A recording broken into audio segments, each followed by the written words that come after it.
bashing. So this is really important to this town, to this community that I belong to, when they attack and make fun of the lifeboat people, those that save lives. That is why it is so important. That is why it is so important for our community, for our well-being, and we should all listen to our hearts and look to each other. And the other thing is too, because I'm a political person, I'm part of the Green Party. You know, like those of us who pretend to be politicians need to stop talking to each other's navels and make sure that they look after people. All right. Thank you, Becky, and thanks for those messages of support. Okay, so next we've got Margot. Margot's from the UCU up in London, University College London. Margot? Yes. There we go, thank you. Thank you very much. I think there's some other UCU members here who might want to speak. As you may or may not know, the UCU is involved in a dispute along with health workers and many hundreds of thousands of others striking against austerity. And I think the thing that we need to be saying here in Dover is, don't let them divide us. Don't let them use racism to divide us. One of the things that the far right try and do is when there is austerity, they look to find scapegoats. No refugee has ever made anybody redundant or homeless in this country, and we unite together to fight austerity. That's the first thing that we need to be saying. I think it's great to be here and seeing many other anti-racists, those who do not want to see us divided on this basis down in Dover, especially as we look at a place where P&O made so many redundant. That was nothing to do with refugees and everything to do with a government that's peddling austerity and holding back wages. This country is built on the hard work and the endeavours of refugees and asylum seekers here. Our health service would be nothing without migration, and we have to say we are in solidarity with every migrant, every refugee, everyone who seeks a home in this country, because they are the people who make life livable for all of us. And there are many of them, second generation here, like myself, from Ireland and places like that, who've made our welfare state something that we need to fight and defend. So, solidarity to everyone, unite behind all those striking against austerity. Refugees are welcome here. Let's stand together against racism and fascism. Thank you, Becky. Margot, thank you, Margot, that was lovely. Okay, so the next person I've got to speak is Rory. Rory's come over from Canterbury. So, big hand all for Rory. Well done, Rory. Let's hear what you've got to say. Comrades, I am chair of Kent Unite Community Branch, which is proud to be a co-sponsor of this event. We campaign on a whole number of issues which are of particular interest to non-waged people. We campaign on housing, defence of the NHS, the cost of living crisis, and many other community campaigns, both locally and regionally. But this is probably the most important event of recent months, alongside Stop the War and other campaigns. And the reason for that is that we cannot allow fascists to have a free run, fascists and racists, to have a free run at visiting a town as sensitive as Dover. And of course, I endorse everything that our Equalities Officer, Becky Silbridge, said about this community and about the seafaring community and about the Zeebrugge disaster. But our community branch will always support its members who are standing up against racism and fascism. And it's my absolute honour to be here today with comrades from, our comrades in our branch from Hastings particularly, because they've come a long way, and all sorts of strange things have happened on the way, but they'll tell you about that. But also we've got other comrades here from Canterbury, from the NEU and UCU. So thank you all for coming, and I don't need to say anything else except stay solid, continue to bring solidarity with you wherever you go, and to those racists and fascists who want to cause trouble in Dover, go away and don't come back. Thank you, Rory. Well said, mate, well said. And it's great to see so many of you here today, and it's great that you've shown appreciation for Rory. Now, I've got a real treat for you all. We've got Leah Levine from JVL. Give her a big welcome, ladies and gentlemen. We are so fortunate to have her here with us today. Leah, thank you for coming. Thank you. Well, it's my pleasure. I've come from Hastings. I am co-chair of Jewish Voice for Labour. There's a couple of us here from JVL. I don't know if Naomi wants to wave around with her placard. She's at the back.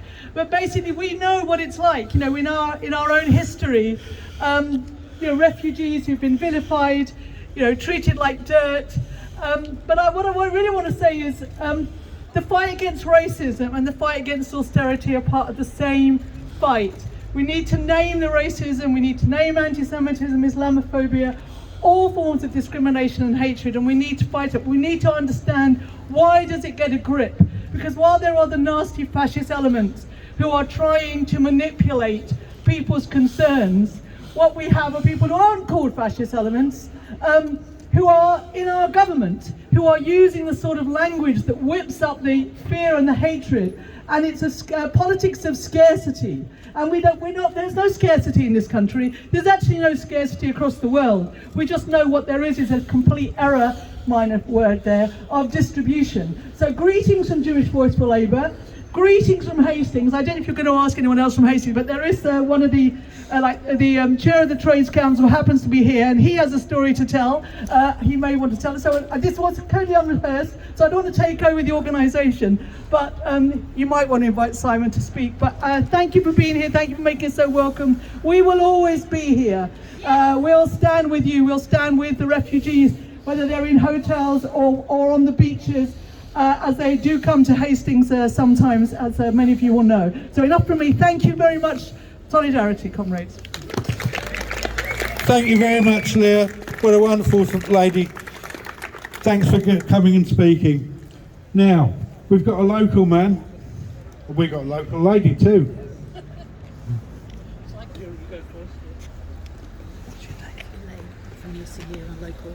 Okay, so we've got Elaine. She's from UCU. And she's got to come here to speak to us today. So give her a warm welcome. And Elaine, the floor is yours. Thanks. I'm one of the reps at Kent University, where we are in the middle of a fight that every single working class person in Britain needs to be having. And so many of us are. We are in an unprecedented wave in my lifetime of strikes to stand up for working class people's ability to live a decent life.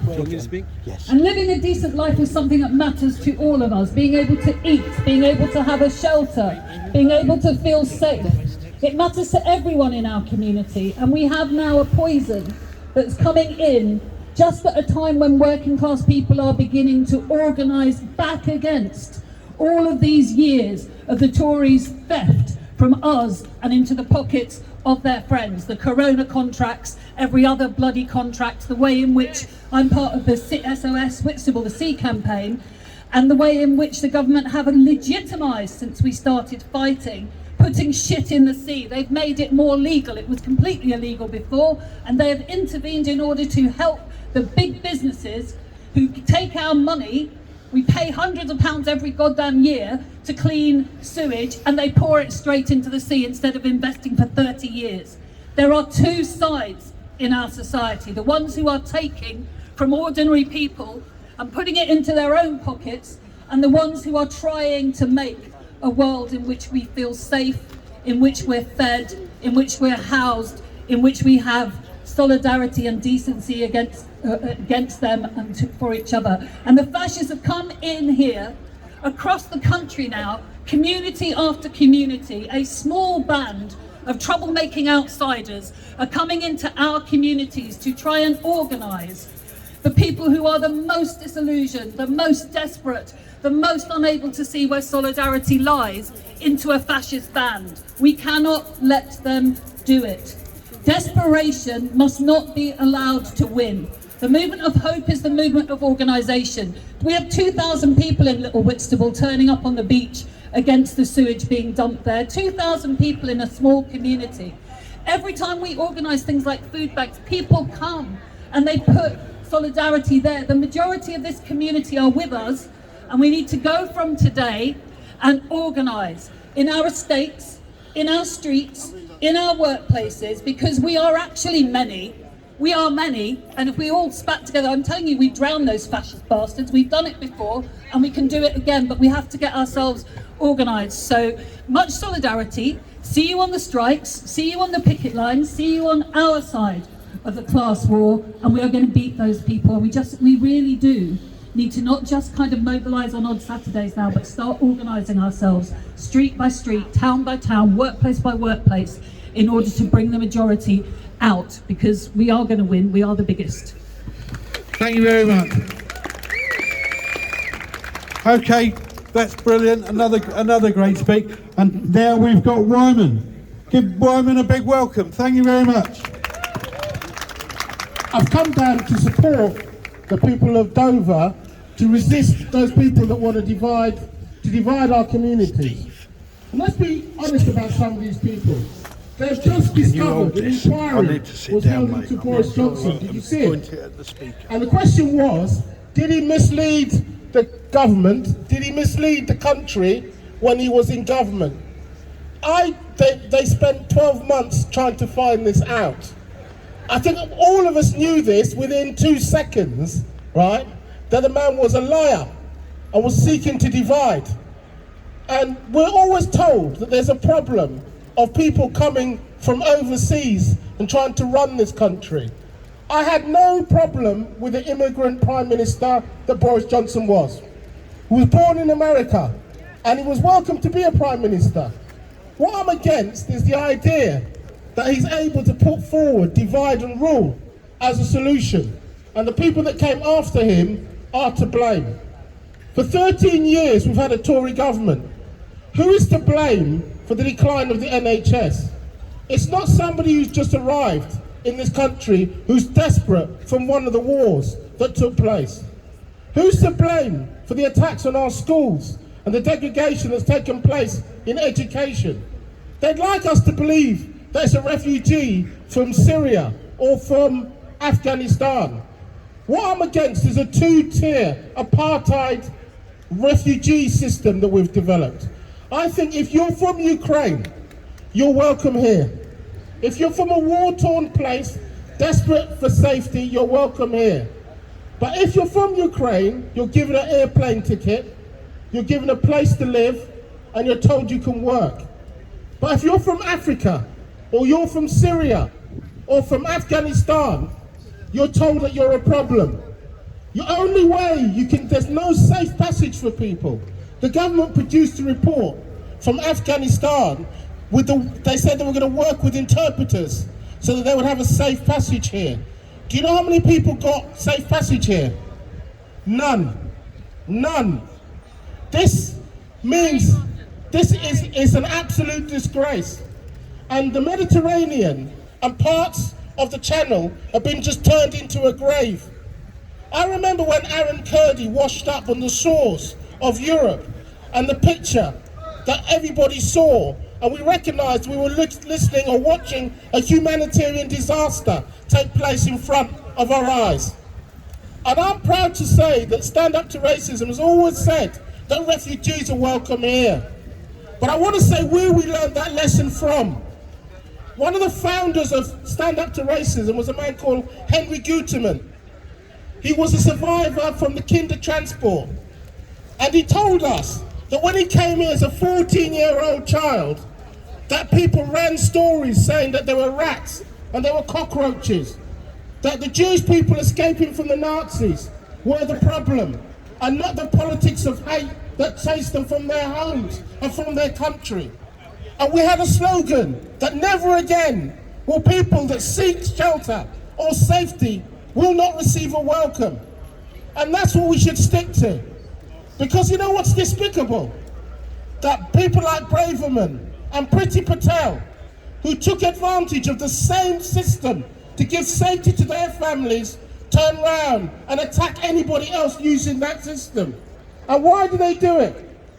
They do it because they think they can divide black and white. They do it because they think they can divide the poor. There's a man called Emperor Tiberius, and he said this: if you want to rule over people, you get one set of the poor to attack the other set of the poor. But I want to say a message to them: we're not falling for this. You keep attacking everybody. You attack the nurses, you attack the doctors, and you have people saying they're lazy, that they don't do enough work. I tell you, the laziest people we've ever had, the people that were partying when we were dying under COVID. The report showed that our government was having a party. They found cocaine. And if the police aren't too busy, right, there's some people that deserve to be arrested, right? Don't worry about the youth walking up and down the street. We need to have an investigation into these people that pillaged this country, the people that partied while we were dying. And that's the reason why we have to say that people are welcome here. The final thing I want to say is that for the last 30 years, we've been fighting to stop Nazis from trying to take a position in Britain. Do you remember a man called Nick Griffin? Do you remember that scumbag? We threw him into the dustbin of history by stopping him from going forward. Do you remember a little scumbag called Tommy Robinson? Do you remember him? It's not his real name. His real name is Stephen Yaxley, and he used to deal substances. Well, let's not say that but let's say that's his origin, little criminal from Luton. We threw his organisation into the dustbin of history. What we're against is the constant sustenance that's given to the far right and fascists. They're not ordinary people. They stand in the tradition of Hitler, Mussolini. They stand in the politics of the Holocaust. They stand in the history of the murder of Stephen Lawrence. They stand for everything that we're against: sexism, homophobia, transphobia, anti-Semitism, Islamophobia. That's what they stand for. And we have to make sure that we're really clear that we oppose them and will always oppose them. But the government is opening the door to that form of politics. And we have to stand in unity to say that that won't happen again. That's why we're here in Dover. Now, I was told that we'll be overwhelmed I got a telephone call yesterday that says if you show your face inside that square, then you're going to face unrelenting problems. I haven't seen any unrelenting problems in this square, because I think the Nazis are a small minority of bullies. And what do you do with bullies? You stand up to the bullies and say we won't be divided. So we have to stand here united and say these streets do not belong to racists. They do not belong to Nazis. Who do these streets belong to? These streets belong to us. And we fought for them, and we're going to keep it. So thank you very much for demonstrating and organising. Let's stand together in solidarity and unity. Say to the fascists, you're not welcome. But we've got more to say. We want a better world that's not based on division. We want a world based on unity. Thank you very much. Well done, Wyman. Absolutely brilliant speech, brother. Thank you very much. Okay, so we've got several more people who want to speak today. We're very fortunate to have Alan Gibson. Ladies and gentlemen, Alan Gibson from the NUJ. Alan. Thanks, well, it's just a real pleasure to be here with you. I've come down from London this morning with a bunch of others to give our solidarity and support and so on. So it's really important that whenever the fascists, whenever the far right turn up to cause trouble, to come into towns and stir up racism and so on and so forth, it's important that we get as many people out as possible to stop them. That's what we've been doing for several decades now. It just seems to go on, but nonetheless, as Wayman has just said, we do have victories. We are able to push these people back. Once upon a time there was the National Front, they disappeared. Once upon a time there was the British movement, they disappeared. You can go through a whole list of these characters. They manifest themselves in different forms, but every time they emerge, we get enough people to push them back again, and that's what we need to be doing right now. Just a few words about the National Union of Journalists.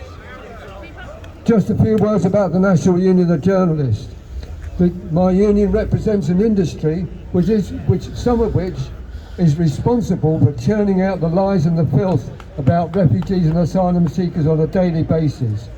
It's clearly that the union is trying to do something about that. But the fact of the matter is that although the union was smashed very, very badly by Murdoch 30 years ago, and we're still in the basis of rebuilding. Until we rebuild our strength, it's impossible to protect our members when they refuse to handle copy that they disagree with. When they come across racist copy, or homophobic copy, sexist copy, anti-trans copy, they cannot go up to their editor and say, I refuse to touch this, without the threat that they're going to lose their job. That's our big task right now. Our task is to rebuild our strength throughout the industry, so that our members can turn around to the racist editors and the racist owners and tell them to put their bloody racist filth up their jacksies. But one of the best ways that you can help us do that is by keeping an eye on the local press and your social media. Whenever you come across a far right or fascist letter in your local press or on your social media, do something about it. Over the years, we've held protests outside of local newspapers that have been delighted to receive horrible racist letters that they can put on their letters page. We need the best way to stop that is not only to write letters against that sort of filth, but to turn up outside those buildings and give the journalists inside that building the confidence and the strength to be able to turn around to their editors and say, stop, no, we need to be doing something about this. We refuse to have our letters pages covered with racist filth every week, and so on and so forth. That's the big message I think that I can give you in terms of what we can do about how the far right and the fascists really do love to put their filth into the media at every opportunity. We need to be on the alert to stop that happening. Okay, I finished there. I wish you all the best. That's it. Thank you, Alan. Thanks for the NUJ for sending a representative today, and thanks to Alan for being that representative. Can I say something at some point? I've got a young lady here, Kate. Kate comes from the Whitstable, and she's been a brilliant advocate for refugees and for a fairer society. Ladies and gentlemen, please give Kate a warm welcome. She's a lovely lady, Kate Adams. Oh, thank you. How do I work it? Just put it keep both in. Yeah, hi everybody. Can you hear me all right? Yeah, just keep it near to your Yeah, face. keep it near to my mouth. Yeah, I just wanted to say solidarity with the seafaring people. We're here for you today as well. Solidarity for the Roma community, so bravely come out to support us, you know. My experience of Dover is it's a wonderful, compassionate and caring town. This is not a town that the fascists can divide people here, you know. But people are being starved in this country. Ordinary working people are not being paid. And there's no opposition. You know, the Labour Party is doing nothing. And as the other speaker was saying, while we were locked down, the Tories were enjoying themselves, partying. I wanted to mention what is happening to refugees now. I'm Jewish, so I'm really offended by this.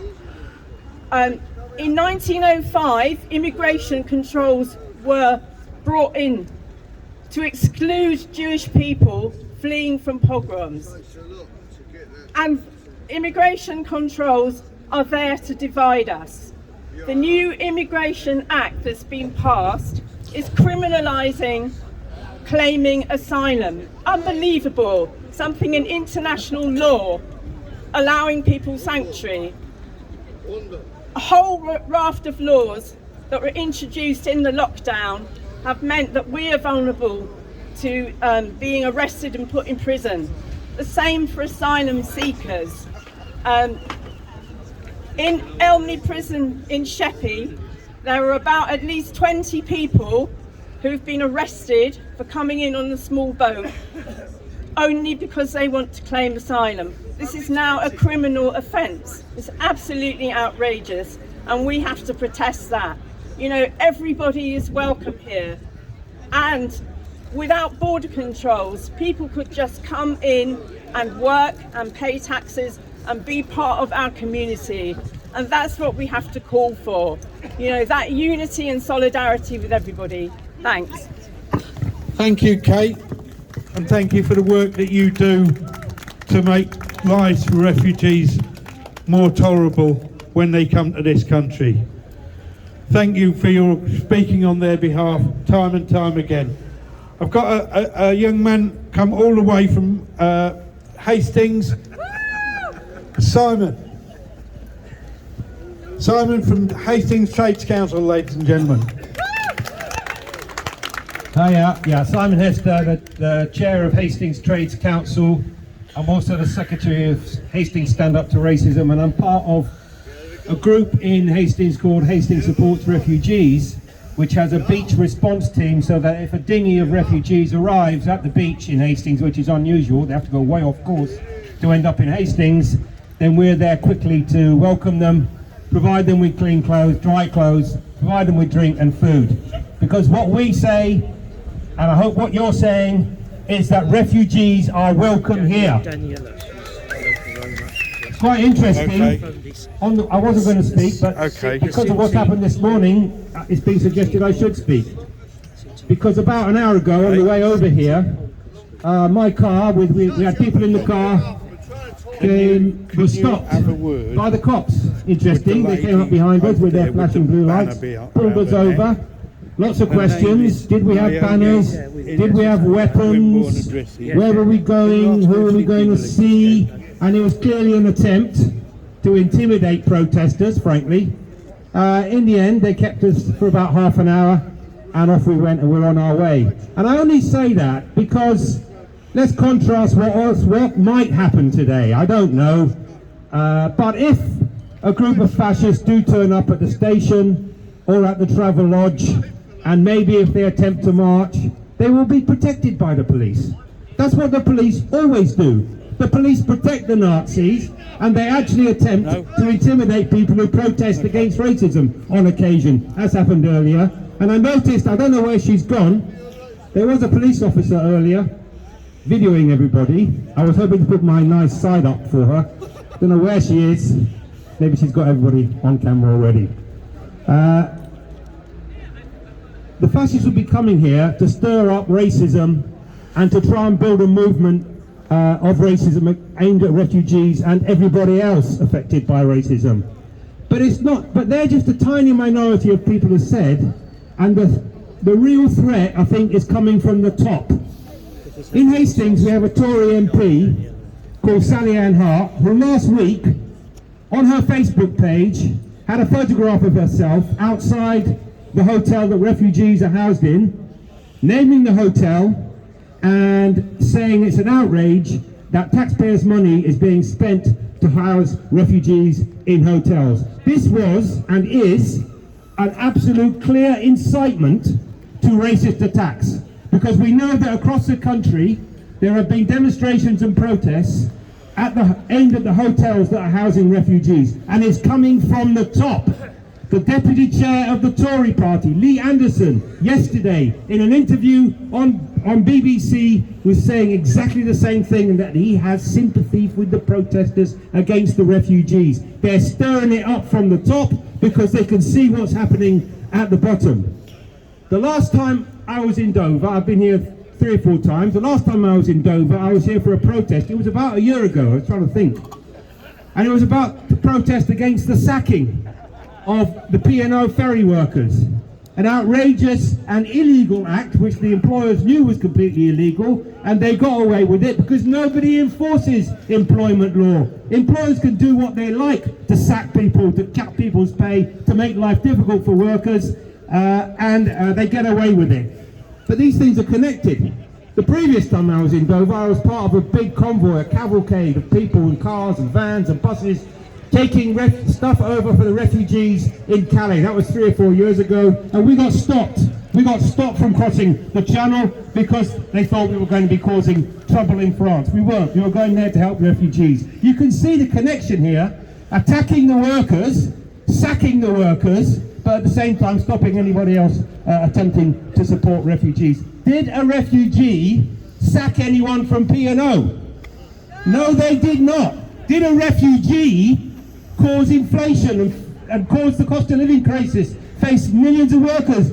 No, of course not. Did the refugees cause the crisis in the National Health Service? No, they did not. Refugees are part of the solution to the problems in this country, not part of the problem. And the Tories can see what's happening. They know that millions and millions of people are sick to death of the back teeth with the corruption, the inequality, the rich are getting richer, the poor are getting poorer, we're all suffering, and they're doing very well, thank you. There's more billionaires and millionaires in this country than there have ever been before in history. So of course they want to divide us, of course they want us fighting amongst themselves, and of course they want to direct the justified anger of working class people against their position in society. They want to deflect that onto the most vulnerable, refugees or trans people. Well, we don't have to put up with that. I think it's important. There's a protest here. I think it's really important. I'm pleased we came over from Hastings, despite the harassment from the cops. Expect that. We should be here. We have a right to be here. And what we're saying is refugees are welcome here. Say it loud, say it clear. Refugees are welcome. Say it loud, say it clear. Refugees are welcome here. Say it loud, say it clear. Refugees are welcome here. Greetings from Hastings. Well done, Simon. Lovely message. Great, well delivered. Well done, brother. Okay, so the next speaker is Daniela. Daniela comes from the Roma community. Please give her a warm welcome. Thank you so much. Thank you. My name is Daniela Abraham and I'm from London, and I'm sorry for my English. My English is my fourth language. Yeah. So I'm very pleased that I can be here today, and I'm from the Sinti Roma Holocaust Memorial Trust. Our aim is to preserve and collect our testimonies and also try to educate the public about our culture. And the reason why I'm here, because as you know, here in Dover is lots of Roma and there's a large Roma community, but today I can see there is not many of us here. And why is the reason? Because we are scared, because of the persecution what happened in Europe. And personally, my family was targeted during the Nazism, the Nazi era. My great-grandmother, Helena Abraham, she was dragged out from the house with my great-grandfather, and they put them in the railway wagon cars and sent them over to Auschwitz and the concentration camps or the labor working camps. The reason why this happened in Europe is because the people underestimated hatred. And the hatred, the ideology of racism is still alive. Hitler is dead, but his ideology is still very active. And we cannot underestimate it, the hatred between what is going exactly. My great-grandmother was young, my age. Her fault was that she was born as a Roma, as a gypsy. That was basically her crime, to be born as a Roma. And now in 2023, I'm here standing and try to educate the public and tell you that this is not right what is happening in Britain. We don't have a land. We don't have a country, our own country. We have a flag, and I saw a gentleman over there in the back. He's carrying my flag, our flag, the Romani flag, and which represents, actually it was established here in Britain in 1971. Hi. And it represents that we are a nomadic nation with no land. I don't have a country, right? I speak several languages, but God gave me the right to who I am. And I represent the Roma, and I want to tell you that no matter where I go, if I go to Slovakia, if I go to Czech Republic, if I go to Hungary, or to wherever, they're not gonna like me. They doesn't like us.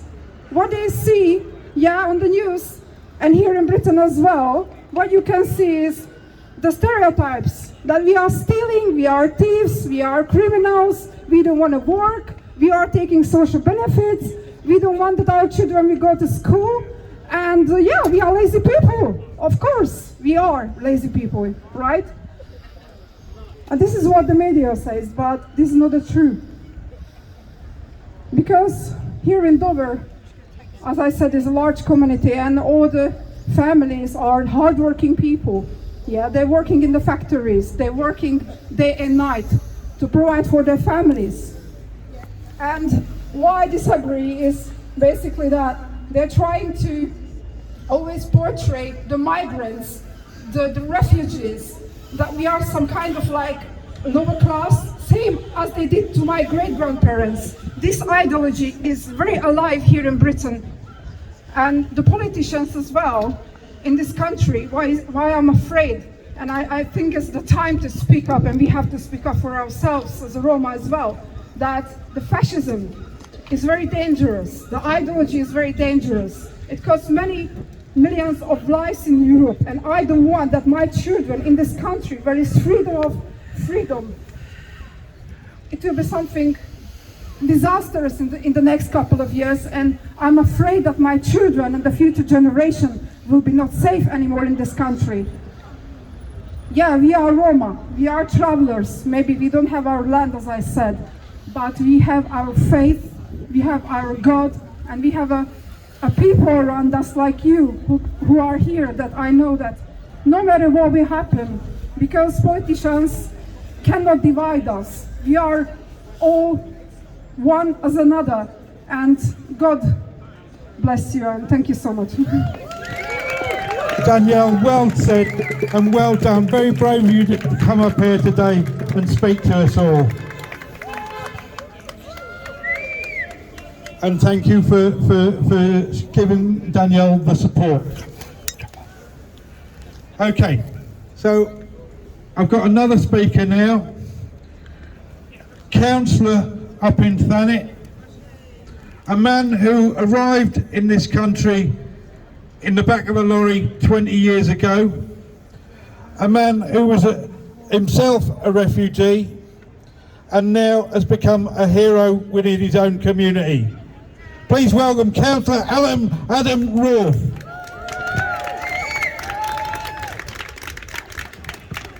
Assalamu alaikum.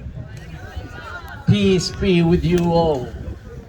That's a message a refugee will bring it to this country. 23 years ago, when I arrived in a back lorry, I spent one night in Dover before they sent me to Margate. Dover, I'm back today with a voice of those their voice is not heard. I care about the people I come on a boat. I care about the people I come in the back of lorry.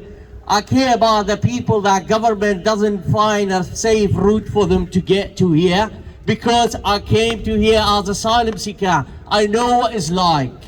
I came today to show solidarity to those people that are still racially abused on our street, because I have been racially abused on the street. I am like you. I may be a British, and I'm proud to be British, and I want to send a message to those minorities. They try to tell us Britain doesn't want you. Now, we are here to tell them they are not representing the British people. British people has always been generous, always been welcoming. A small minority, they're trying to blame the refugee coming to here to take your houses, to take your jobs, to take your girls, to take your boys. We don't want any of them. We don't want any of them. I came in the back of the lorry with my clothes. I had nothing. And if today walk on the street with one pair of shoes, I'm still happy. I don't need an extra one. If I have an extra, I actually give it to somebody that need it today. And that is how we learn. We learn in our own culture. If you support somebody, if you help someone by right hand, don't let the left hand to know about it, in case the person get embarrassed about your help. And that's what we bring into that's what we teach people. We're not teaching them to take your job. We're not teaching them to take your place in a school. Government cannot provide for people. Government cannot hold themselves. But they find something to blame on.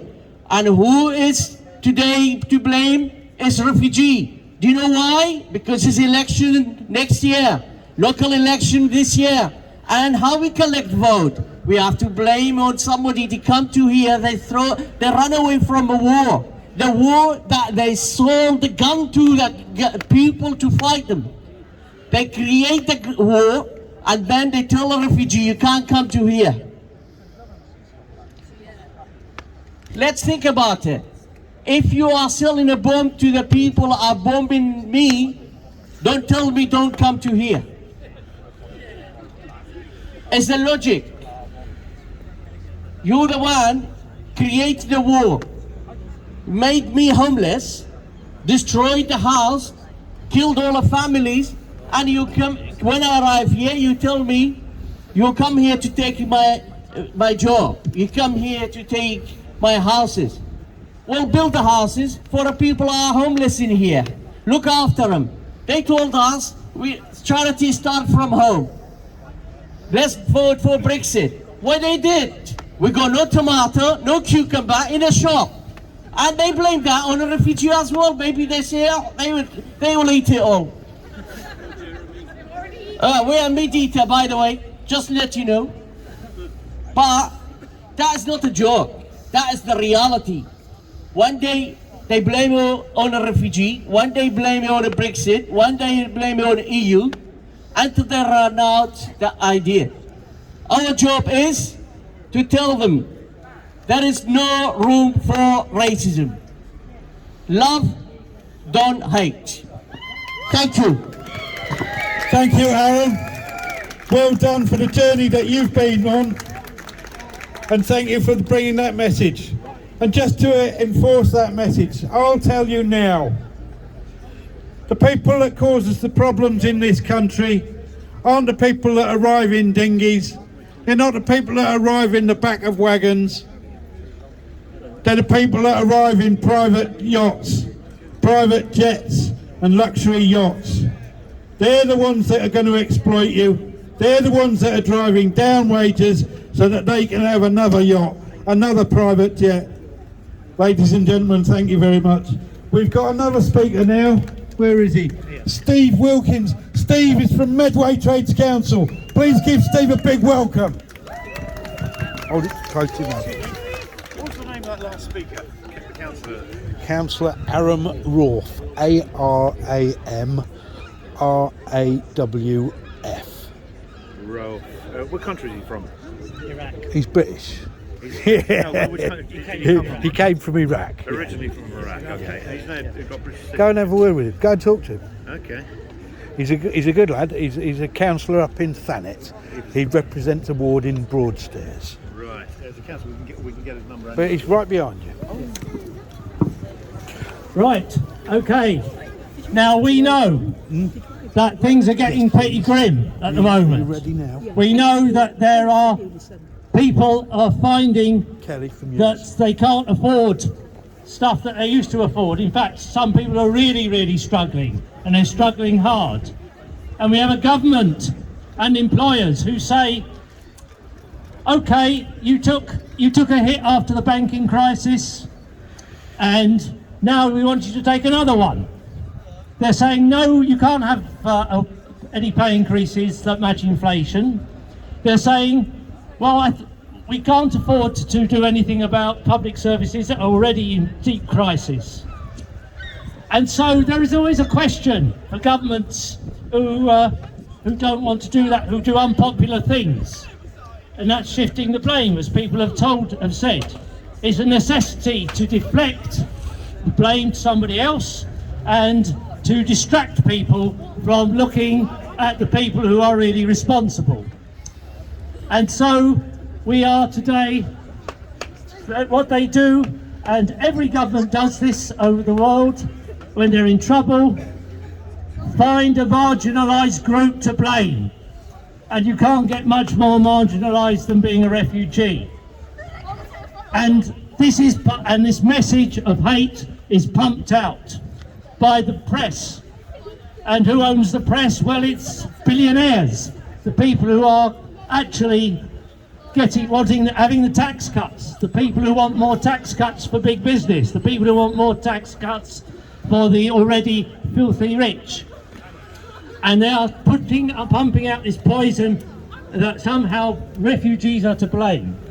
We are told that we're being swamped by refugees. There are all these refugees, they're all coming here, which is a blatant lie. Actually, Britain is 18th in the numbers of asylum seekers we are having. We are the fifth or sixth richest country in the world. Actually, of the 70 million refugees around the world, the vast majority live in very poor countries. They fled to very poor countries. And the question is, why is it that somehow we shouldn't take even the ones we are taking? And of course, people say that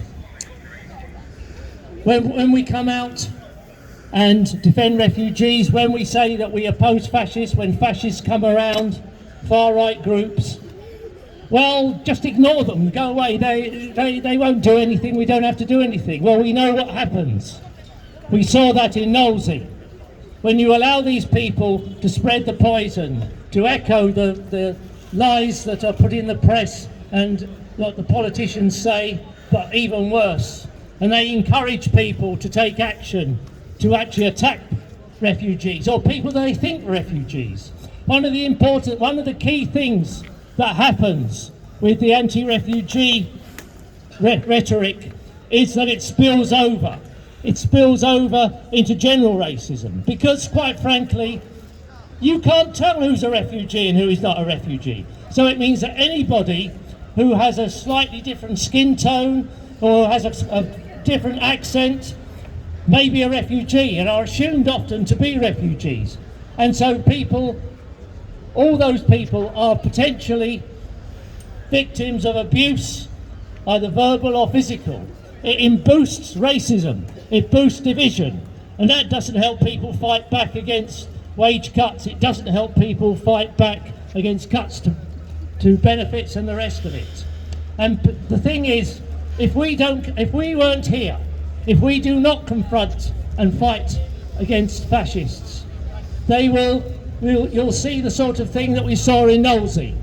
In Knowlesy, 400 people attempted to attack a hotel that was housing refugees. And if we don't stand up and make it very, very clear that we're not going to allow the far right to grow, that's the sort of thing that can happen here. And let's face it, Dover's already seen a firebomb attack, and much worse can actually happen. That's why it's absolutely essential that we are here, and that we are not going to allow the far right to grow. We're not going to allow them to try and spread their poison. We're here to stop them, and we're here to make lives better for everybody. Steve, thank you very much. Great message there from Steve of Medway Trades Council. We've now got a speaker from Unison. Kelly from Unison. Thank you, John. Greetings, sisters, brothers, comrades. Doverites, is that the local term? I can see a few nods. Doverians. I've just moved into town from down the coast, Worthing. I'm originally from East London. I'm a gay Jewish woman. Bricking it, moving out of East London because you're safe in numbers. I moved to Worthing a number of years ago, which was quite a daunting prospect, principally because it didn't seem diverse. There didn't seem to be much multiculturalism there. There was no market, which is a big indicator. And the food was very kind of, down the line. But what became very apparent is that I didn't know much about the history of Worthing. And if you scratch the surface of any town, place, of its people, the real people, you find a really rich, diverse history that's not been told. About 18 months ago, 2 years ago, Hope Not Hate uncovered that a local council in Worthing was part of Patriotic Alternative. Local groups mustered together, and that group was formulated of Stand Up to Racism, local green activists, climate activists, environmentalists, animal rights activists, decent human beings, people who had never been involved in any kind of action before, were horrified that in our town hall, people who are elected into a position, he was a Tory councillor, he was elected into a position and is part of a fascist organisation. And what we learned was several decades earlier, there was a bloke who came to town